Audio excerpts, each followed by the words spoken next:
I'm Mark Jaccard, a distinguished professor in the School of Resource and Environmental Management at Simon Fraser University.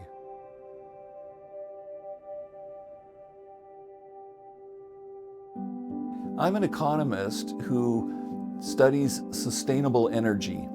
And so that's the idea of, can we have energy systems, the energy we use and produce in our economy, that are as clean as possible. So less air pollution in a city and less greenhouse gases causing climate change. So it involves working as an economist with policymakers, but also technical people so that we understand wind turbines or solar panels or electric vehicles and so on. I don't think that every academic has to follow the path I did, but in my case, it was always looming large in my mind that society was paying me to do something, to do research that I'm passionate about, and to teach, which I love to do.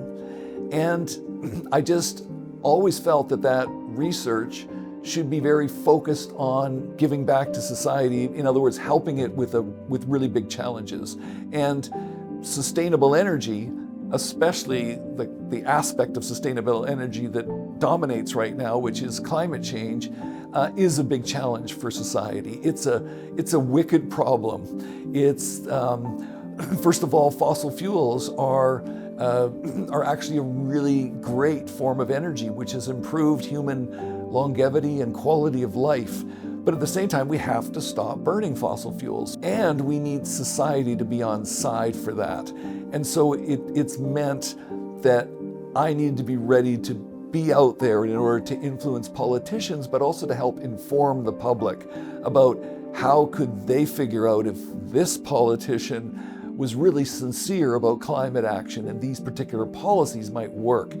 And most people are not going to want to spend a lot of time focused on that. So I needed to really try to think about communication and how to do that. And that's why I devoted a lot of my time to all kinds of public engagement, public speaking, op-eds, non-expert books and writing. When it comes to a challenge like greenhouse gas reduction to prevent climate change, there are a lot of myths out there. There's also a lot of wishful thinking bias. So what I've tried to do is cultivate among my students is to be, in fact, good scientists. It's been really fun to see my former students in major positions of responsibility, sometimes in academia, but also at the International Energy Agency in Paris, or the Climate Institute in Ottawa, or in government, or in industry, or in consulting, where they seem to have a good reputation for being adaptable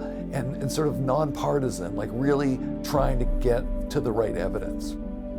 In winning this award, for which I'm very appreciative, it's called the Career Award. So it's like, is your career over?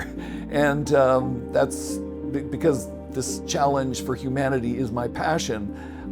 It's nothing like that for me. As long as my brain is still functioning, I have a couple of projects I'm working on right now. One of them is, again, probably another follow-up book on climate. I would really love to be able to stop writing about climate, but I think it's my duty, and I can see a lot about why we fail now, why we actually sometimes get the right policies in place and then it falls apart. And so I'm working on a little small book project related to that. Also, what I thought I'd be devoting my career to was a sustainable human presence on this planet, which isn't just about climate change. So there's people who say we have to stop economic growth, but I think it really depends how you define economic growth. And so I'm working on a project on that as well, and I'm very excited and passionate about it. I want to thank the committee for choosing me, and I feel blessed and fortunate, maybe a bit lucky, that I happen to have gotten this award, and I'm very appreciative.